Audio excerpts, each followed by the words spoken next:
বলে সে চিল্লালো। এই নাও মুন্নি বলল, একা একা কোথায় যাচ্ছো?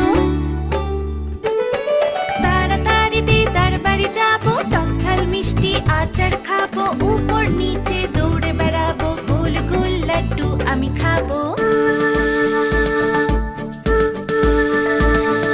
ঝিকঝিকি চলে রেল গাড়ি, থাম থাম বলে সব যাত্রী।